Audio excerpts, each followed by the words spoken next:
The wheels of the plane touched down with a jolt, shaking Tessa Parker from a trance. She stared out the window at the familiar, snow-dusted rooftops of Northwood, the small town she had fled 8 years ago. Her hands, gripping the handle of her suitcase, were trembling. She wasn't just returning to a place. She was returning to a graveyard of memories. At 17, her world had imploded.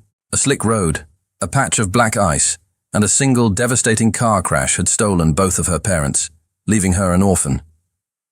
Her wealthy aunt and uncle, seeing a broken girl drowning in grief, had swept her away to England, promising better opportunities, a fresh start, a chance to escape the ghosts. But in leaving, she had been forced to abandon everything else. Her childhood home, her grandparents, and Ethan Miller, her first love, the boy who held the other half of her heart. Now, at 25, she was back. A quiet phone call from her grandfather about her grandmother Jolie's declining health had been the only push she needed. She was a literature teacher now, and she had taken a position at the local high school, a practical reason to justify a return that felt anything but. She squeezed the small silver locket around her neck, a final gift from her mother. "I'm back," she whispered, the words tasting of fear and resolve. The moment she stepped into her grandparents' house, the scent of gingerbread and pine wrapped around her like a warm hug. Jolie, looking frailer but with the same loving light in her eyes, held her tight. "Oh, my girl," she cried, "you're finally home." The house was a minefield of memories.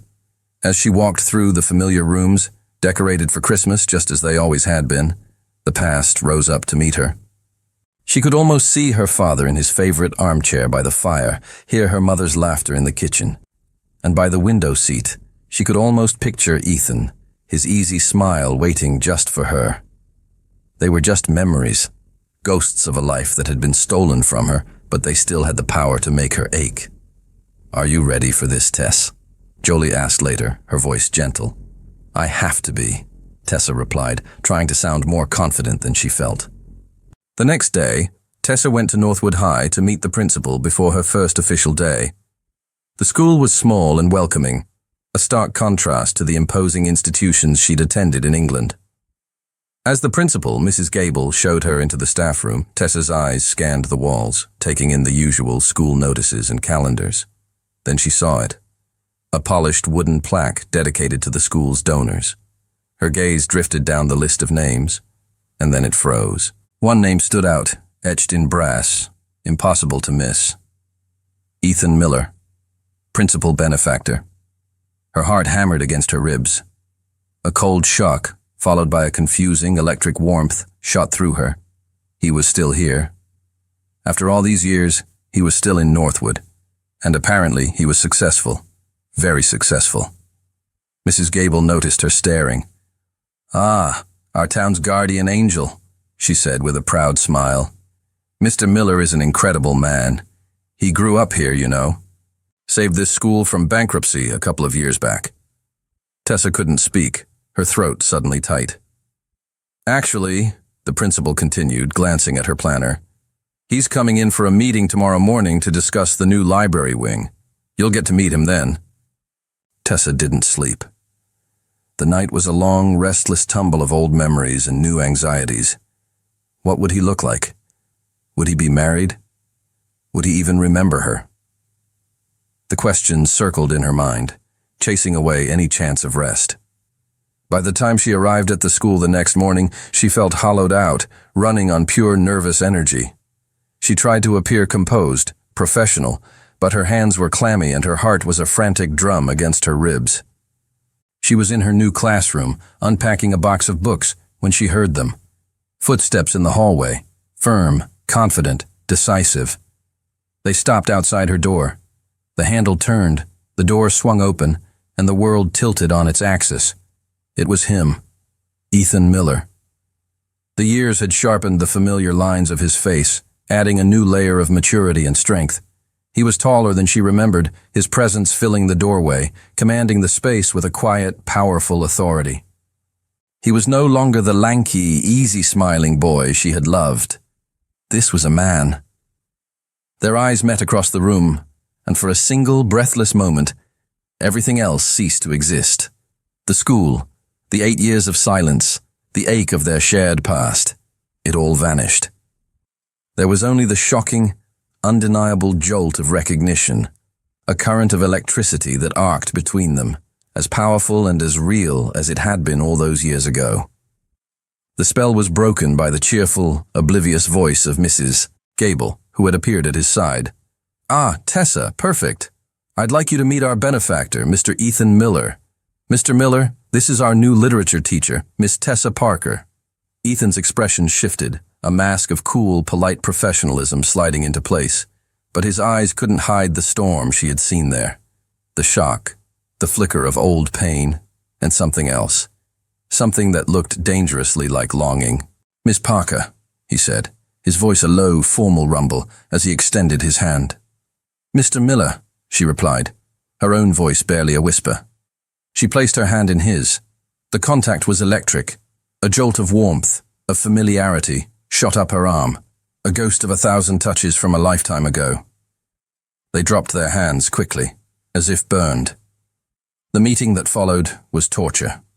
They sat on opposite sides of a table while Mrs.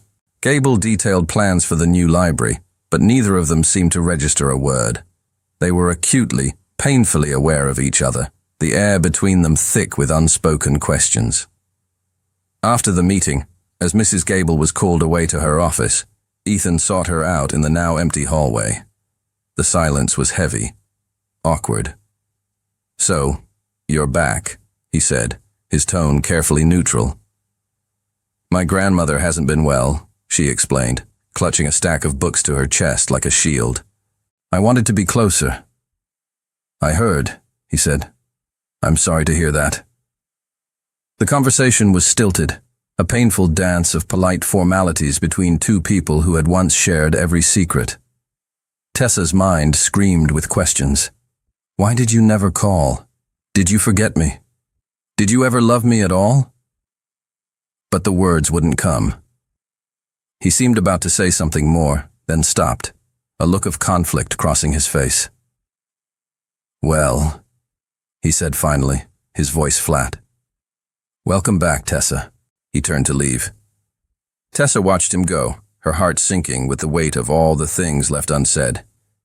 He reached the end of the hallway, his hand on the door to the exit. He stopped. For a long moment, he stood there, his back to her. Then, without turning around, he spoke, his voice so low she almost didn't hear it. "I thought about you every day, Tessa."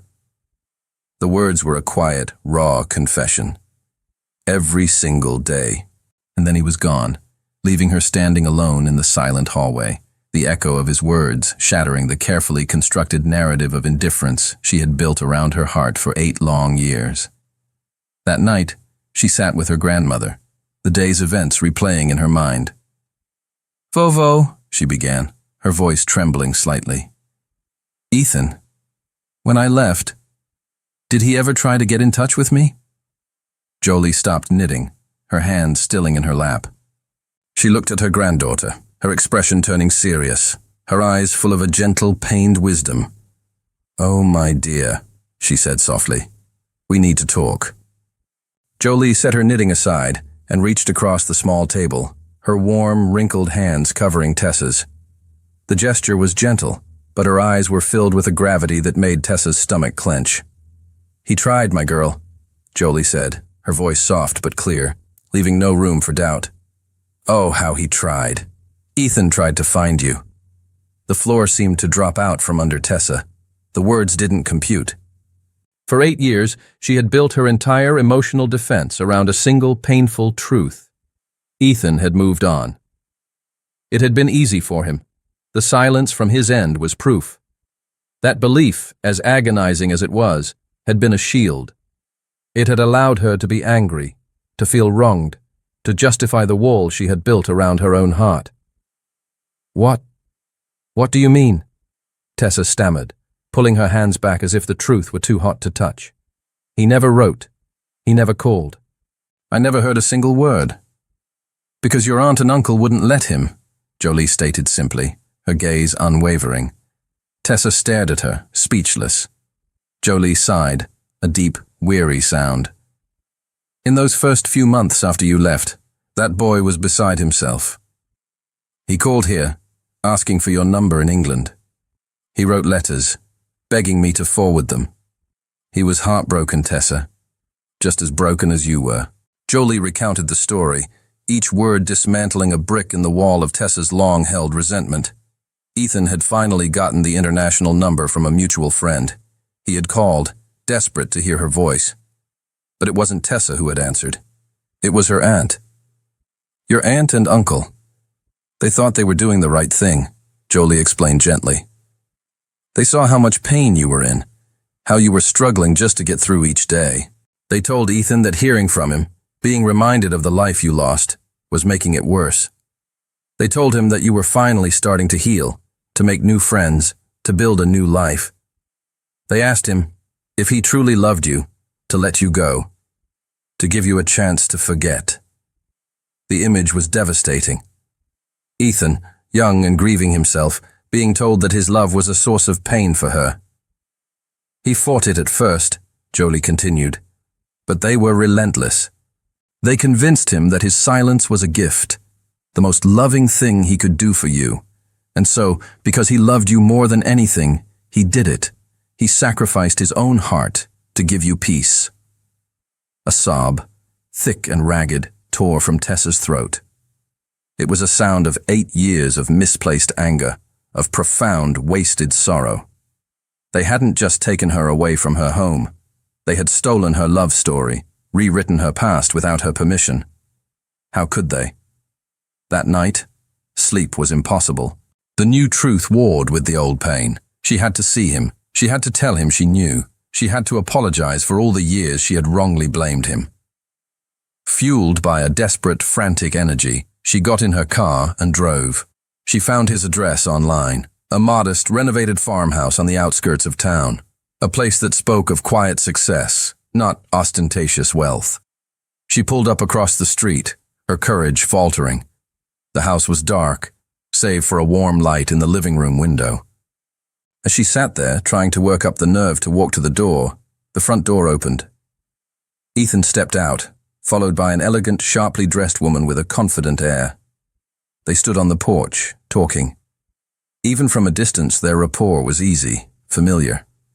They laughed at something, and then the woman leaned in, giving him a lingering, affectionate kiss on the cheek before turning and walking to her own car. Tessa froze. Her heart, which had been filled with a new, fragile hope, shattered all over again. Of course, 8 years was a long time. He had moved on. She was too late. Without a second thought, she put the car in reverse, her tires crunching softly on the gravel, and fled into the darkness, a fresh bitter wave of heartbreak washing over her. The next day at school was an exercise in quiet agony. Tessa moved through her classes in a fog. The image of Ethan and the elegant woman on his porch burned into her mind. She saw him in the hallway between periods, and instead of meeting his gaze, she ducked into an empty classroom, her heart pounding like a trapped bird. She couldn't face him. Not now. The hope she had felt had been foolish, and the shame of her late-night flight was a hot flush on her cheeks. Her avoidance did not go unnoticed. At the end of the day, she sought refuge in the school library, a quiet sanctuary of dusty books and hushed whispers. She was pulling a worn copy of Wuthering Heights from a shelf when his voice, low and firm, came from directly behind her. "You were at my house last night." She jumped, dropping the book with a loud thud. She spun around, her face instantly turning a deep shade of crimson. He stood there, blocking the narrow aisle, his expression unreadable, but his eyes intense, searching.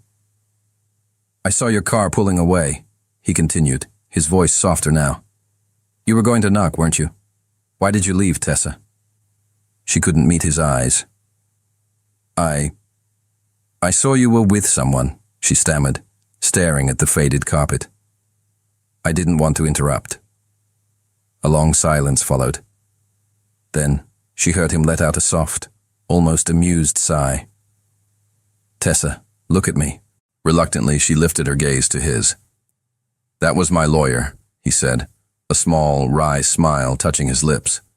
"Her name is Catherine. She was dropping off some urgent contracts for me to sign. The kiss on the cheek?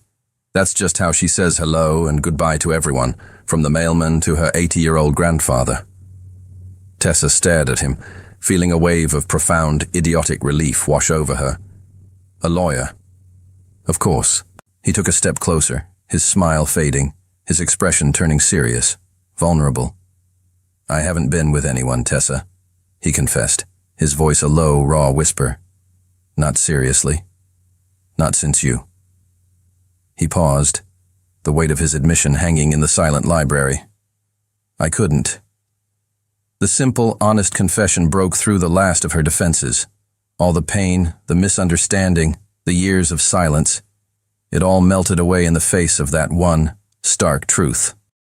"My grandmother told me," she whispered, her own voice thick with emotion. "About my aunt and uncle, about the phone calls. I'm so sorry, Ethan. For all these years I thought—" "Shh," he said, closing the small space between them. "It's in the past. We were kids, and they thought they were protecting you." They stood there for a long time, simply breathing in the same air, letting the truth of their shared past settle around them. Finally, they began to talk. Really talk. Sitting at a dusty table in the back of the empty library, the years of silence fell away. He told her about the army, the desperate need to escape the ghost of her in their small town. He spoke of the harsh realities of his missions, the discipline and the darkness, and how it had forged him into the man he was now. He explained how he had used that strategic mindset to build his security company from the ground up. She, in turn, told him about England. About the crushing loneliness of being a stranger in a strange land, of burying her grief in books and studies. She spoke of the constant, quiet ache of missing him, of missing home. They laughed over old memories, of sneaking out to go stargazing, of their first clumsy kiss behind the bleachers. The connection, the easy, unspoken understanding that had always been between them, sparked back to life. Stronger and more mature now, tempered by time and hardship. "Let me take you to dinner tonight," he said, as the evening light began to fade outside the library windows. "A real dinner. No misunderstandings. No ghosts." She looked at him, at the boy she had loved, and the man he had become. And for the first time in 8 years, her smile was full of pure, unadulterated hope. "I'd love that." That night, at a quiet, discreet restaurant, the conversation flowed as easily as it had in the library. As they were finishing their meal, a man in a sharp suit approached their table, his face lit up with recognition. "Ethan Miller. Man, what a surprise to see you out and about. Congrats on the new government contract. That's huge news," the man gushed, clapping Ethan on the shoulder.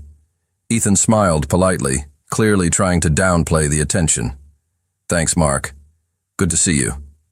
"Seriously, it's inspiring," the man continued, oblivious to Ethan's discomfort. "From soldier to security mogul just like that. The Miller Tech story is one for the books." Ethan managed to politely end the conversation, but the man's words lingered in the air. Government contract? Mogul? Tessa looked at him, a question in her eyes. Ethan had said he owned a security company, but he had been vague, humble. The scale of what the man was describing felt different. Later that night, back in the quiet of her room, Tessa's curiosity got the better of her. She couldn't shake the man's words. She opened her laptop, her fingers hovering over the keyboard. She typed in the words she'd overheard: Ethan Miller, Miller Tech Security. The first headline that appeared made her jaw drop. Miller Tech Security lands $300 million government contract. Private equity fund buys stake, valuing company in the billions. She clicked, her heart pounding. Article after article detailed the meteoric rise of his company, his innovative blend of elite training and cutting-edge technology. She stared at the screen, her mind reeling. The boy she had loved, the man who had returned from war, the benefactor who had saved her school. He wasn't just successful. Ethan was a billionaire. The discovery of Ethan's fortune left Tessa feeling off-kilter, as if the ground beneath her had fundamentally shifted. It wasn't the money itself that stunned her, but the secrecy. It created a new invisible wall between them, a part of his life so vast she couldn't comprehend it, a part he had deliberately kept from her. She spent the next day wrestling with this new reality, unsure how to feel, unsure how to approach him. On Christmas Eve, the snow began to fall, thick, silent flakes that blanketed Northwood in a pristine layer of white, muffling the world in a peaceful hush. She was in the living room with Jolie, stringing popcorn for the tree, when the doorbell rang. It was Ethan. He stood on the porch, snowflakes melting in his hair, a dusting of white on the shoulders of his dark wool coat. He wasn't holding a lavish bouquet or an expensive gift. He was holding a small, slightly battered-looking red cardboard box. Tessa's heart was still a tangle of confusion from her late-night discovery, but the sight of him, looking so much like the boy she remembered, made her forget everything else. "Merry Christmas, Tess," he said, his voice a low, warm rumble. He held out the box. "Open it." Her fingers trembled slightly as she lifted the lid. Inside, nestled on a bed of old cotton, was a single handmade Christmas ornament. It was a clumsy, lopsided clay star, painted a cheerful chipping yellow with their initials, T+E, scratched into the back with a paper clip. The ornament she had made for him in art class when she was 16, the last Christmas present she had ever given him. She looked up at him, her eyes wide with disbelief and filling with tears. "I've kept it all these years," he confessed, his voice soft. "Everywhere I went, it was a reminder." A single tear escaped and traced a hot path down her cheek. In that one simple gesture, he had answered all her unspoken questions. The money, the company, the billion-dollar contracts, none of it mattered. This was him. This was the man who had carried a piece of her heart, a clumsy clay star, with him through a war and back. She threw her arms around his neck, burying her face in the cold, damp wool of his coat. "I kept mine, too," she whispered, referring to the matching star he had made for her, which now hung on her grandmother's tree. He spent the day with them. He helped Jolie in the kitchen, his sleeves rolled up, laughing as he fumbled with the pie crust. He helped Tessa finish decorating the tree, their hands brushing as they hung ornaments, each touch a small electric spark. He fit into the cozy domestic scene so perfectly, so naturally, it was as if he had never left. Watching him, Tessa finally understood. The money hadn't changed the core of who he was. He was still the kind, humble, gentle boy she had fallen in love with, now wrapped in the quiet strength of a man. She understood why he hadn't told her about his fortune. It wasn't a secret he was keeping from her. It was a burden he was trying to protect her from. It didn't define him, and he didn't want it to define them. That night, after Jolie had gone to bed, they stood by the tree, the only light in the room coming from the soft, multicolored glow of the Christmas lights. The air was thick with unspoken emotion, with 8 years of longing. "Tessa," he began, his voice a low whisper. "Don't talk," she whispered back, stepping closer. She reached up, her hand cupping his cheek, and she kissed him. It was a kiss of homecoming. It was tender and tentative at first, a question asked after years of silence.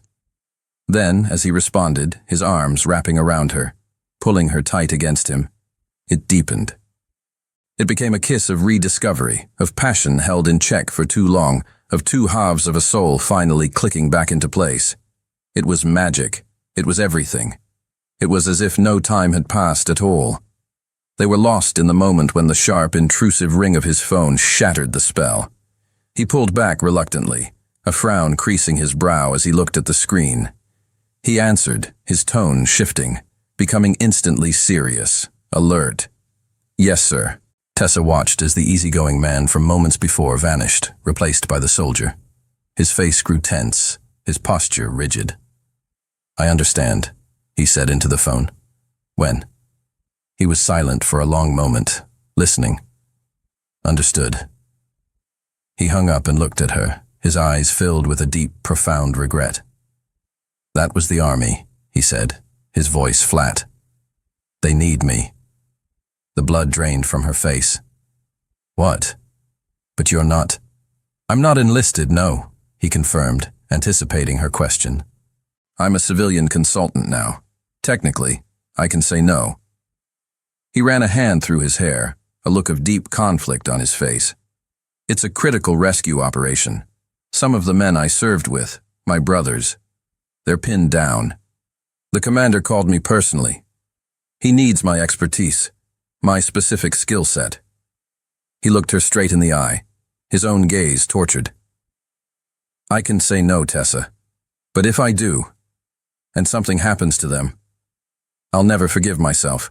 They saved my life more times than I can count. It's a matter of honor. The world, which had just felt so perfect, so complete, began to tilt on its axis once again.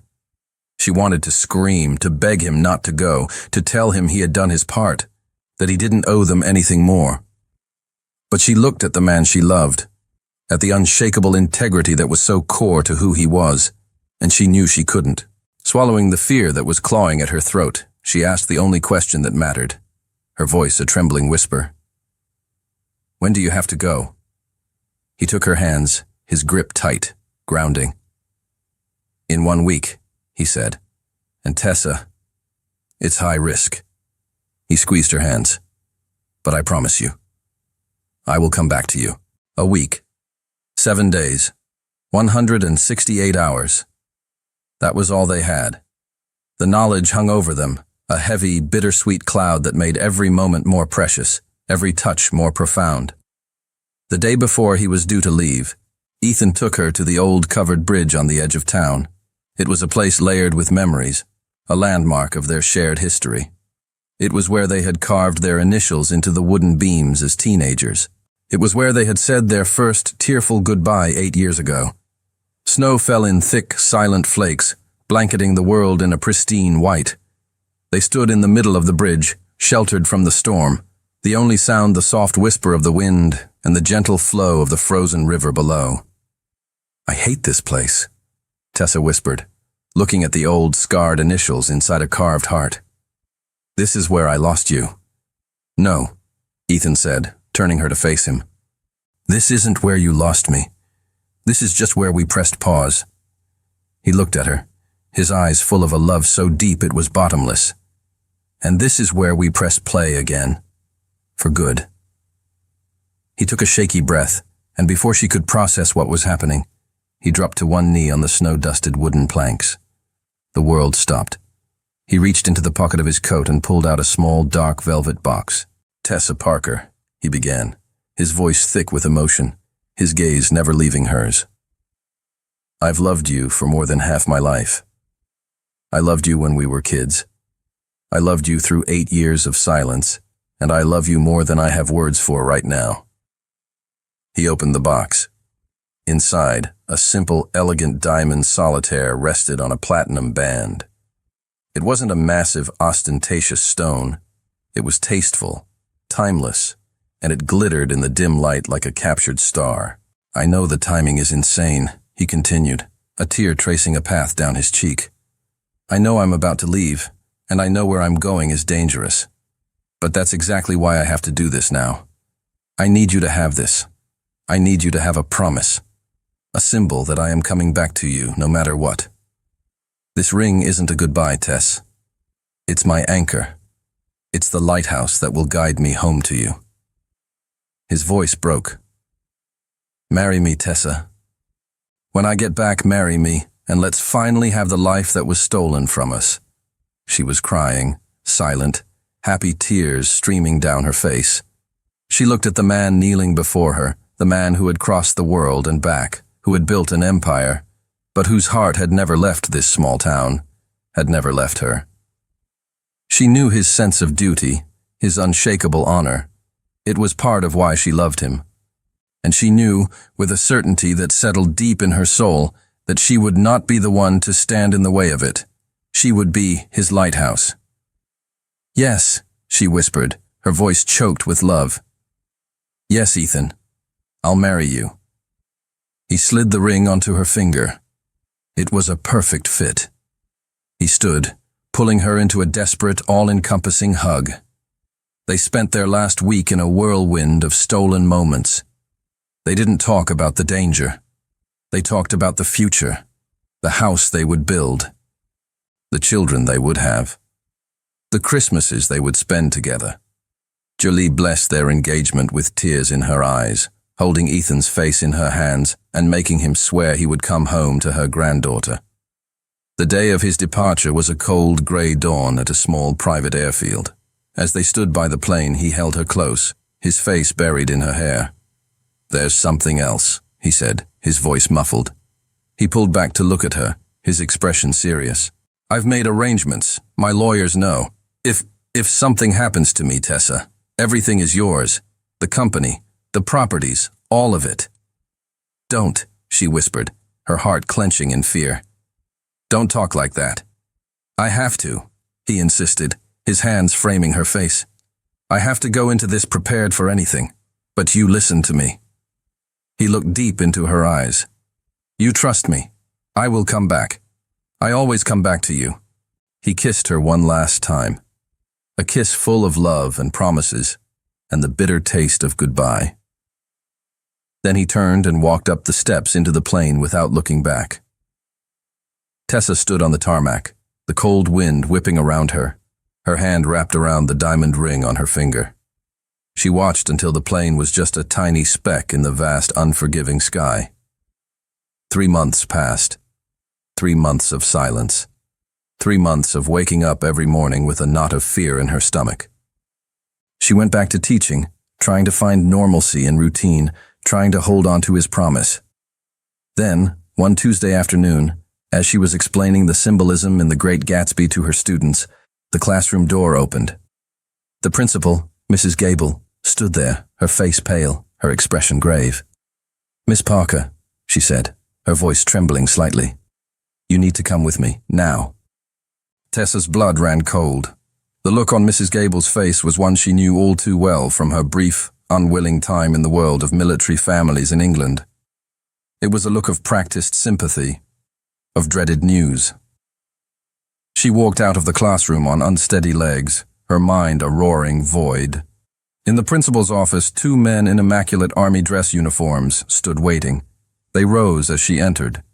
Their faces were stoic, their posture rigid, their expressions etched with a deep, professional sorrow. Her knees gave out. She gripped the back of a chair to keep from collapsing.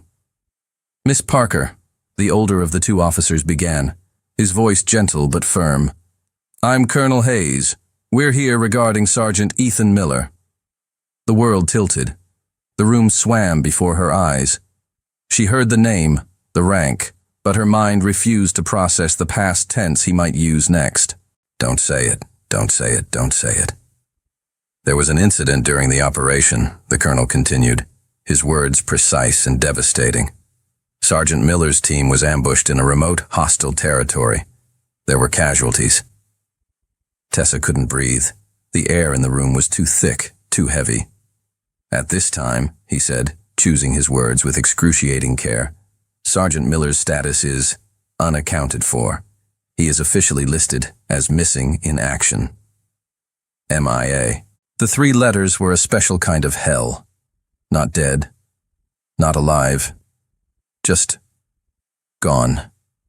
A ghost. A question mark hanging over her life. The officers explained that search and rescue operations were underway, but the area was dangerous, the chances of finding survivors slim. The days that followed were a blur of suffocating grief and frantic, desperate hope. Jolie was her rock, holding her, making her drink tea, sitting with her in the long, silent hours of the night. The news spread through Northwood like a sad, quiet whisper. Ethan was one of their own. The town that had once felt like a cage of painful memories now wrapped its arms around her. People left casseroles on the porch. The local church organized a vigil.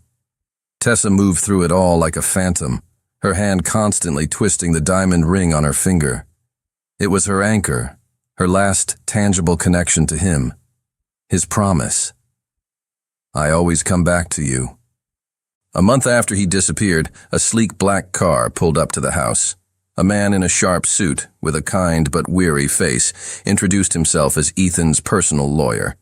He carried a thick leather briefcase. "Miss Parker," he said gently, sitting across from her in the quiet living room. Ethan was very specific in his final directives before he left.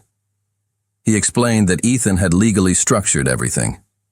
In the event of his death or his being declared missing in action for more than 30 days, full control of his entire estate, including the majority share and voting rights of Miller Tech Security, was to be transferred to her. Tessa stared at him, horrified. "I don't want it," she whispered. "I don't want his money. I want him." "I know," the lawyer said, his voice full of sympathy. "But there is a complication. The private equity fund that owns the minority share. They're getting nervous. With Ethan gone, they see the company as unstable. They're pushing the board to accept a buyout offer from a competitor. The thought of Ethan's company, the empire he had built from his own grit and genius, being dismantled and sold off to the highest bidder, felt like a second death. It was his legacy. It was the physical manifestation of the man he had become. In that moment, something inside Tessa shifted. The grief, the helplessness. It receded, replaced by a cold, fierce resolve. She would not let them erase him. She looked the lawyer straight in the eye. "They're not selling it," she said, her voice no longer a whisper, but a statement of pure, unshakable will. "I'll run it myself. I'll protect it. For him. Until he comes back." Because he was coming back. She had to believe that. A week later, Tessa stood in the intimidating, glass-walled boardroom at the Miller Tech headquarters. She faced a table of skeptical, middle-aged men in expensive suits who looked at her as if she were a child playing dress-up. She was about to begin her first address as the acting chairperson, her hands trembling under the table, when her phone, sitting face down, vibrated. Annoyed at the interruption, she glanced at the screen. Unknown number. She almost declined it, but some instinct made her answer, holding the phone to her ear. "Hello?" Static. A faint, distant crackle. And then, a voice. So weak it was barely a whisper, so distorted by static it was almost unrecognizable. But she knew it. She would know it anywhere. "Tess." The line went dead. "Ethan?" she cried into the phone, her voice a strangled sob. "Ethan." She tried to call back, again and again, her fingers fumbling on the screen. Nothing. Just a dead line. The boardroom, the skeptical faces, the billions of dollars. It all faded away. It was him. She knew it. He was alive. The phantom phone call became Tessa's lifeline and her torment. It was a single, brilliant spark of hope in an endless, suffocating darkness. She told the army. She told the lawyer. They were kind, but skeptical.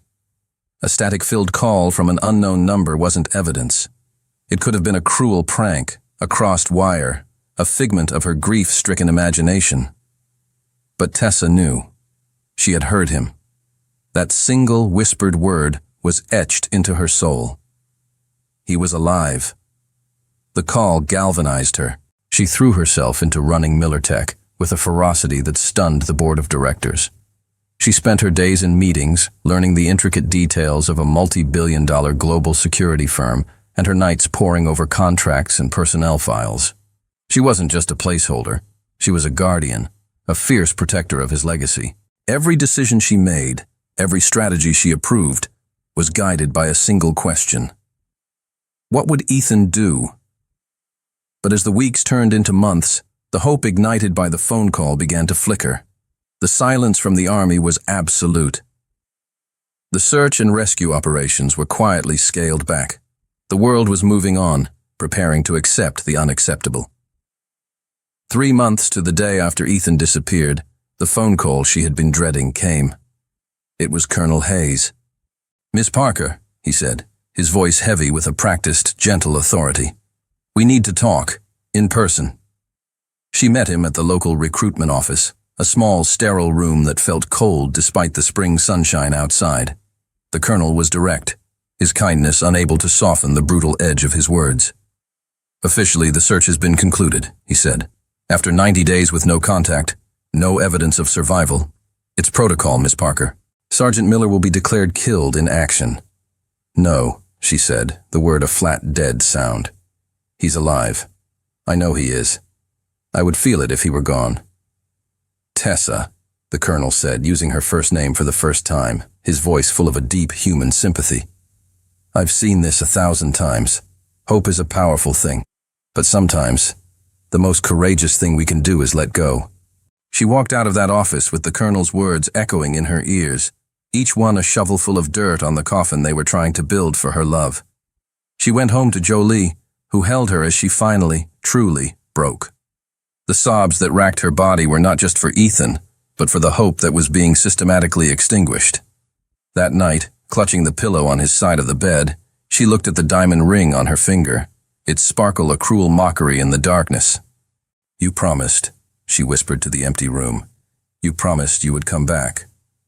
The weight of it all became too much.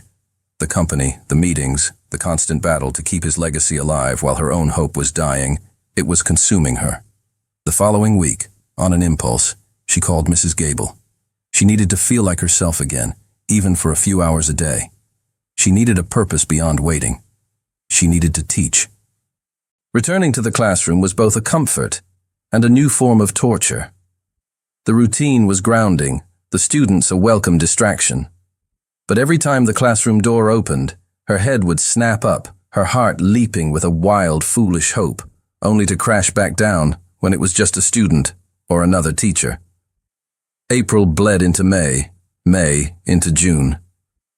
The seasons changed, but her world remained frozen in a state of suspended animation. She was losing faith. The logical part of her brain was beginning to accept the army's grim reality. But she kept the ring on her finger. A stubborn, desperate act of defiance against a world that had declared her love story over. It was a perfectly ordinary Tuesday in early June. The sun was shining, the students were restless, their minds already on summer vacation. Tessa was at the front of the class, her back to the door, writing a quote from the Odyssey on the chalkboard. Of all creatures that breathe and move upon the earth, nothing is bred that is weaker than man. She was about to explain the quote when she noticed it. A sudden, absolute silence had fallen over the classroom.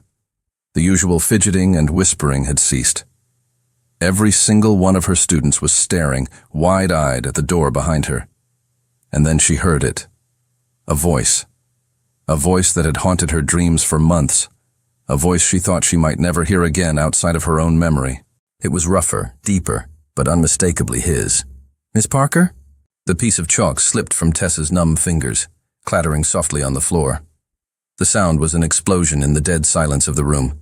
She stood frozen, her back to the door, her heart hammering against her ribs so hard she thought it might break free. It couldn't be. It was a dream, a hallucination brought on by months of grief and desperate hope. Slowly, as if moving through water, she turned. The world spun into a dizzying, slow-motion blur. There, leaning against the doorframe for support, stood a ghost. It was Ethan. Thinner, yes. His face was covered by a rough, untamed beard, and there were dark, haunted shadows under his eyes that spoke of things she couldn't imagine. But it was him. His eyes, the same intense, loving eyes she saw in her dreams, were locked on her. He was alive. A collective gasp went through the classroom as Tessa's face crumpled. A sound, half sob, half laugh, escaped her lips. She couldn't breathe. She couldn't think. There was only him. And then she ran. She didn't walk. She didn't hurry. She flew. She launched herself across the classroom, books and papers scattering in her wake, and threw herself into his arms. The impact was solid, real. He was real. He was warm. He was here. He staggered back a step, his arms wrapping around her, holding her so tightly she could feel the frantic, relieved beat of his heart against hers.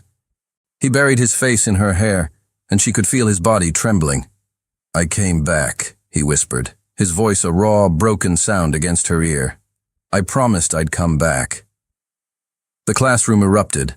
Her students, who had been watching in stunned, reverent silence, burst into a spontaneous, joyous storm of applause, cheers, and happy tears.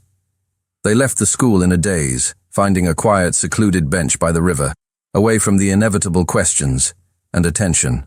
He held her hand as if he might never let it go, his thumb constantly stroking her skin, reassuring himself that she was real. He told her the story. It came out in fragmented, painful pieces. His team had been ambushed. just as the army had said. He'd been wounded, separated from his unit, and left for dead. For months he was trapped behind enemy lines, hidden by a local family who had risked their own lives to nurse him back to health. There was no communication, no way to let the world know he was alive.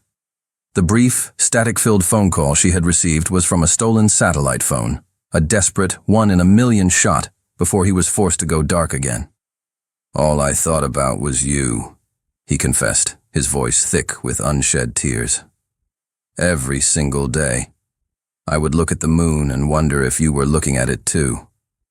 I held onto the memory of you, of this ring, of my promise. That's what kept me alive." Tessa listened, her own tears falling freely, tears of overwhelming relief, of profound joy, of a love that had literally conquered death. But in the days and weeks that followed his miraculous return, a new, more subtle challenge emerged. The man who had come back was not the same man who had left. He was quieter, his eyes holding a distant, haunted look. He would wake up in the middle of the night, drenched in sweat, his body rigid, a silent scream trapped in his throat. Loud noises made him flinch. Crowds made him anxious. He was physically present, but emotionally, he would drift away, retreating to a dark place she couldn't reach. One night, after a particularly bad nightmare had left him shaken and distant, he finally broke. "I don't know if I can be the man you deserve, Tessa," he confessed, his voice full of a self-loathing that broke her heart. He wouldn't look at her. "I saw things. I did things. I lost men who were like brothers to me." He finally met her gaze, his eyes filled with a deep, profound pain. "I'm not him anymore. I'm not the man you fell in love with." She moved to him, kneeling before him and taking his face in her hands, forcing him to look at her. "You're wrong," she said, her voice fierce with a love that was stronger than any darkness. "You are exactly the man I love. You're a man who survived. You're a man who kept his promise. And we are going to get through this. Together." She found a therapist who specialized in veterans with PTSD. He resisted at first, his pride and his training telling him to handle it alone. But she was relentless in her gentle, unwavering support. "You fought your way through hell to come back to me, Ethan Miller," she told him, her hands on his shoulders. "Now you're going to let me fight with you to come all the way home." Looking into her determined, loving eyes, he saw a strength that matched his own. He saw a fight he couldn't win alone. He finally, reluctantly, agreed. The first session was brutal, but it was a start. As they walked out of the therapist's office and into the afternoon sun, he reached for her hand, his grip tight. "Thank you," he said, his voice rough with emotion, "for not giving up on me." "Never," she replied, squeezing his hand back. "Welcome home, soldier." The next 6 months were a quiet, arduous, and beautiful battle. There were good days, filled with laughter and glimpses of the old, easygoing Ethan. And there were bad days, when the ghosts of his past were too loud, and he would retreat into a silent, haunted shell. But through it all, Tessa was his constant, his anchor. She learned his triggers. She held him through the nightmares, and she celebrated every small victory, every step he took back toward the light. The therapy helped, but it was Tessa's unwavering, unconditional love that truly began to heal him. He started to talk about what he had been through, not just to his therapist, but to her. He shared the pain, the guilt, the loss, and in sharing it, he slowly, painstakingly, began to let it go. He found a new purpose. He poured his energy and resources into transforming MillerTech. It was no longer just a security firm. He launched a new, non-profit division dedicated to providing comprehensive reintegration programs for veterans, job training, housing assistance, and, most importantly, free and accessible mental health support. He was using his own darkness to help lead others back into the light. One crisp afternoon in December, exactly 1 year after he had first proposed, he came to find her at the school. He walked into her classroom after the last student had left, his expression serious and full of a familiar, heart-stopping emotion. He didn't say a word. He simply walked over to her, got down on one knee, and looked up at her, his eyes clear and full of a love that was stronger and deeper than ever. "You still want to marry me, Tessa Parker?" he asked, his voice thick with emotion. She laughed through a fresh wave of happy tears. "Always," she whispered. "I will always want to marry you." Their wedding, held the following spring, was a celebration of survival and enduring love. The small-town church was packed to the rafters. Jolie, her health having rallied with the return of her grandson and the happiness of her granddaughter, sat in the front row, her face a mask of pure joy. The veterans from Ethan's new program, men whose lives he had helped put back together, stood in a silent, uniformed honor guard as Tessa walked down the aisle. When the minister asked Ethan if he would take Tessa as his wife, his voice was firm and clear, ringing through the silent church. "I walked through hell to get back to her," he said, looking at his bride. "Yes, I do." There wasn't a dry eye in the house. 2 years later, Tessa stood in that same classroom, erasing the chalkboard at the end of the day. She was 8 months pregnant, her body full with the promise of their new life. The classroom door opened, and Ethan walked in, holding a small bouquet of wildflowers, a Friday tradition he never missed. The students, who had long since adopted him as their own, adored him. "Came to pick up my wife and my son," he said, his grin wide as he kissed her soundly. Tessa laughed, placing a hand on her belly. "It's a girl, remember?" she corrected him. "We're naming her Grace, because that's what saved us." As they walked out of the school, hand in hand, Tessa glanced back at the empty classroom, the place where her world had shattered and then been made whole again. The final scene is years later, the cozy living room of their grandparents' old house, which they had lovingly restored. Ethan, Tessa, a bright-eyed 3-year-old named Grace, and a newborn baby boy swaddled in Tessa's arms. Jolie, older but still full of light, watches from her favorite armchair as they decorate the Christmas tree. With her father's help, Grace carefully places a clumsy, lopsided clay star at the very top of the tree. Ethan comes up behind Tessa, wrapping his arms around his growing family. "Remember when you thought you could never be happy in this town again?" he whispers, kissing her cheek. Tessa smiles, a deep, contented smile as she looks at the life they've built. Her husband, who had come back from the dead for her. Her children, a testament to their unbreakable bond. Her grandmother, the anchor of their family. "I was wrong," she says softly. "I didn't come back here because I had to. I came back because this was always my home. With you." He tightens his embrace, his promise a warm breath against her ear. "And I'm never leaving again." Under the soft, multicolored glow of the Christmas tree, surrounded by a love that had survived distance, war, and time itself, they kissed. Some loves are so strong, they find their way back, no matter what. Theirs was one of them.